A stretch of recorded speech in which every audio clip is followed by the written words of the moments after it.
Hello students, welcome to teach Sarkari. अब हम पढ़ रहे हैं कंप्यूटर फंडामेंटल्स। जो हमारे पिछले वीडियोस हैं उनमें हमने पढ़ा है history of computer, generation of computers, input and output devices. आज हम पढ़ाई करेंगे कंप्यूटर की मेमोरी के बारे में। कंप्यूटर मेमोरी मीन्स जो डाटा और इंस्ट्रक्शंस को स्टोर करती है। जैसे कि हमें अगर कोई भी डाटा और इंस्ट्रक्शंस डालते हैं तो कंप्यूटर मेमोरी के अंदर स्टोर होते हैं। जो भी हम इनपुट या आउटपुट देंगे कंप्यूटर को, वो सारी की सारी आपकी इसके अंदर स्टोर होगी, कंप्यूटर की मेमोरी के अंदर। अब आपकी जो मेमोरी है वो कितने टाइप की है? Computer memory is mainly categorised into two parts, primary memory, secondary memory. जो आपकी प्राइमरी मेमोरी है वो आपकी कंप्यूटर की मेन मेमोरी होती है, जो कि फर्दर टू पार्ट्स के अंदर कैटेगराइज्ड है, रैम एंड रोम। और जो आपकी सेकेंडरी मेमोरी है वो आपकी hard disk, CD, DVD, floppy disk, इन सब के अंदर कैटेगराइज्ड है। Now we will read about the differences between RAM and ROM. जो आपकी रैम और रोम है, RAM stands for random access memory, whereas ROM stands for read only memory. जो आपकी रैम है वो आपकी टेम्परेरी स्टोरेज मेमोरी है, whereas ROM is the permanent storage. आपकी रैम टेम्परेरी है तो इसलिए हम उसको वोलेटाइल मेमोरी भी बोलते हैं। और जो आपकी रोम है वो आपकी नॉन वोलेटाइल मेमोरी है। ये वोलेटाइल और नॉन वोलेटाइल इसलिए है बिकॉज जैसे ही लाइट अगर आपकी टर्न ऑफ हो जाती है तो रैम के अंदर का डाटा आपका डिलीट हो जाता है। दैट्स व्हाई इट्स टेम्परेरी और वोलेटाइल मेमोरी। वेयरएज रोम के अंदर क्या होता है, जो डाटा एक बार सेव हो गया वो आपका परमानेंटली सेव रहेगा। That's why it is non volatile memory.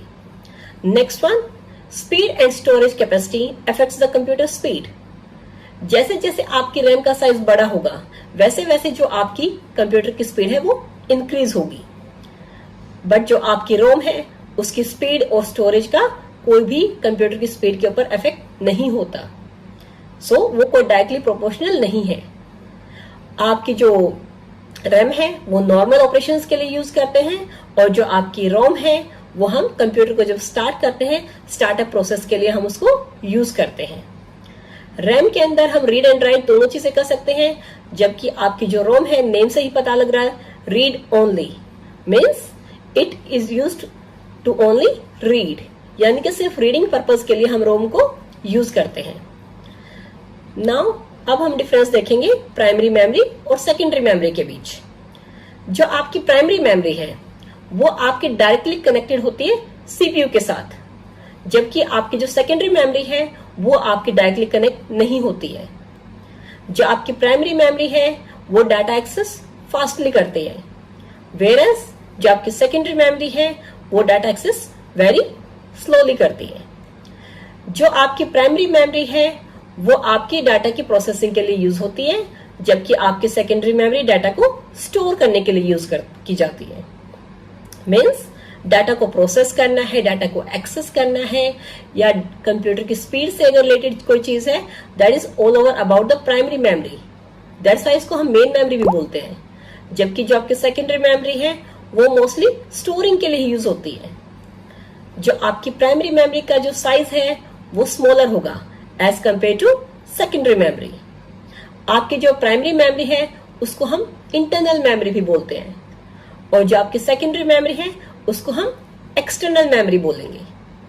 आपकी जो प्राइमरी मेमोरी है वो मोर एक्सपेंसिव है, जबकि आपकी सेकेंडरी मेमोरी लेस एक्सपेंसिव है। आपके एग्जांपल्स जो है प्राइमरी मेमोरी के, रैम, रोम, कैश, रजिस्टर्स, वो सब आएंगे। और सेकेंडरी मेमोरी के अंदर आपके hard disk, floppy disk, CD, DVD, magnetic tapes, ये सब आएंगे। अब हम देखते हैं आपकी यूनिट्स कौन कौन से आती हैं मेमोरी के अंदर। जैसे कि आपकी जो 1 बिट होती है ये आपकी स्मॉलेस्ट यूनिट है मेमोरी की। कई बार क्वेश्चन आ जाता है, what is the smallest unit of memory? That is 1 bit. और जो आपकी 1 बिट है वो एक 1 या एक सिंगल 0 के इक्विवेलेंट होती है। अब आपकी जो कलेक्शन है 4 बिट्स का, उसको हम बोल देंगे निबल।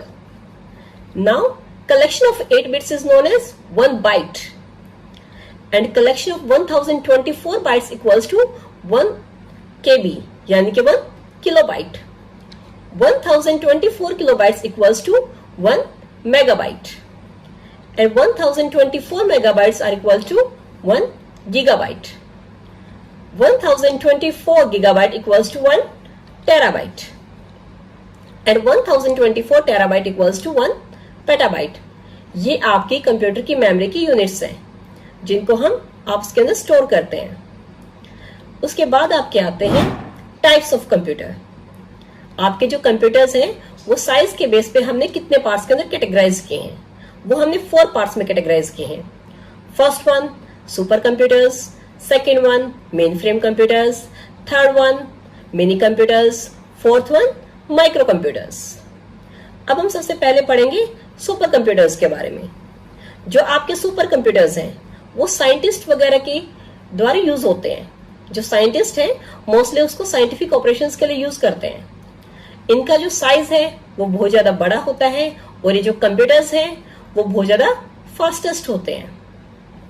ये आपके ट्रिलियन ऑफ फंक्शंस हैं विद इन 1 सेकेंड आपके प्रोसेस कर देते हैं. तो इनकी जो स्पीड है वो बहुत ज्यादा हाई होगी. पासवर्ड इंक्रिप्शन एंड डिक्रिप्शन, जो आपके पासवर्ड्स वगैरह हैं ये उनको इनक्रिप्ट भी करते हैं और डिक्रिप्ट भी करते हैं. मीन्स कुछ फाइल्स ऐसी होती हैं जो आपकी बहुत ज्यादा सिक्योरिटी की रिक्वायरमेंट होती है, तो उन केसेस में हम जो पासवर्ड्स हैं वो हमें इनक्रिप्ट वगैरह करने होते हैं. तो ये आपके जो सुपर कंप्यूटर्स हैं मोस्टली उसमें यूज होंगे. और इनका यूज कहाँ कहाँ होता है, like weather forecasting, solar system की एक्सप्लोरिंग के लिए, मोलिकुलर मॉडलिंग के लिए. मीन्स जो भी आपके साइंटिफिक ऑपरेशंस हैं उनमें हम इनको यूज करते हैं. This is the diagram of super computers. तो आप इसमें देख सकते हैं इनका साइज वगैरह बहुत ज्यादा बड़ा होगा. Next one is main frame computers. जो आपके मेन फ्रेम कंप्यूटर्स हैं वो आपके सुपर कंप्यूटर्स से साइज में थोड़ा सा कम होंगे और जो क्या करेंगे, ये लार्ज अमाउंट ऑफ डाटा को स्टोर करने के लिए हम यूज करते हैं. इसके अंदर आपकी बिलियंस ऑफ ट्रांजैक्शंस वगैरह हैं और जो कैलकुलेशंस वगैरह हैं वो सब बहुत ही फास्टली होती हैं.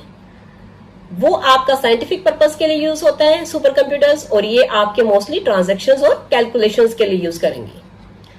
जो आपके मेन फ्रेम कंप्यूटर्स हैं ये आपके बहुत ज्यादा रिलायबल होते हैं सिक्योरिटी और स्पीड के लिए. जो मोस्टली बैंकिंग वगैरह के लिए पर्पस से होते हैं वो आपके मेन फ्रेम कंप्यूटर्स ही यूज होते हैं. ये आपके ट्रांजैक्शन सर्वर और कमर्शियल डाटाबेस के लिए यूज होंगी. मीन्स जो आपके बैंक्स वगैरह हैं या फिर कोई भी डाटाबेस को स्टोर करना है, लार्ज डाटाबेस को, तो उन केसेस में हम इनको यूज करते हैं मेन फ्रेम कंप्यूटर्स को. अब इसके बाद आते हैं आपके मिनी कंप्यूटर्स. जो आपके मिनी कंप्यूटर्स हैं ये आपके मेन फ्रेम कंप्यूटर्स और माइक्रो कंप्यूटर्स के बीच में लाई करेंगे. इसके अंदर हम क्या कर सकते हैं, सिस्टम्स को अटैच करके 4 to 200 users at one time एक साथ यूज कर सकते हैं उसको, यानी कि सपोर्ट करता है. ये आपका मोस्टली किन पर्पसेस के लिए यूज होता है, लाइक साइंटिफिक कॉम्पिटिशन्स के लिए, फाइल मैनेजमेंट के लिए, बिजनेस ट्रांजैक्शन के लिए, प्रोसेसिंग के लिए, या फिर वैसे कोई जो टास्क होते हैं उनके लिए. जैसे कि हमने इस डायग्राम में हम देख सकते हैं कि आपका एक जो सिस्टम है उसके आपने लगा दिया है, उसके साथ आपने एंड कंप्यूटिंग के सिस्टम्स को अटैच कर दिया है. मीन्स लाइक स्कूलिंग वगैरह के अंदर स्कूल्स में या कंपनीज में हम क्या करेंगे, एक मेन आपका सर्वर होगा और उससे आपके बाकी सिस्टम्स अटैच हो जाएंगे. तो ये आपका मोस्टली ऑफिसेज वगैरह में या स्कूल्स में वहां पे यूज होता है. अब मिनी कंप्यूटर्स के बाद आपका आता है माइक्रो कंप्यूटर्स.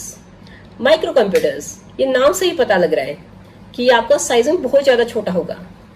ये कंप्यूटर्स आपके मल्टीटास्किंग है. मीन्स एक ही टाइम के ऊपर आप डिफरेंट डिफरेंट ऑपरेशंस को यूज कर सकते हैं. ये आपकी जनरल पर्पस कंप्यूटर्स हैं जो नॉर्मली आप घर वगैरह पे यूज करते हैं. ये आपके पर्सनल वर्क वगैरह के लिए ही यूज होंगे. इसके बाद क्या इसमें एग्जांपल्स में कौन कौन से आते हैं, आपके जो टैबलेट्स हैं, आईपैड्स हैं, मोबाइल्स हैं, नोटपैड है, या आपका जो पर्सनल कंप्यूटर है, वो सब के सब आपके माइक्रो कंप्यूटर्स के एग्जाम्पल हैं. जैसे कि आप इस डायग्राम में देख सकते हैं आपके नोटपैड, मोबाइल्स, ये सभी हैं. तो ये सब आपके माइक्रो कंप्यूटर्स के पार्ट हैं. तो अभी हमने पूरा पढ़ा है types of computer and computer memory के बारे में. अगर इनमें आपको कोई भी डाउट हो, कोई क्वेश्चन हो, तो आप कमेंट कर सकते हैं. स्टूडेंट्स, हमारा कंप्यूटर फंडामेंटल्स कंप्लीट हो चुका है। अब हम नेक्स्ट वीडियो में करेंगे इसके एमसीक्यूज। जो भी अभी तक हमने पढ़ा है उसके सारे हम एमसीक्यूज को रिवाइज करेंगे। Okay, thank you.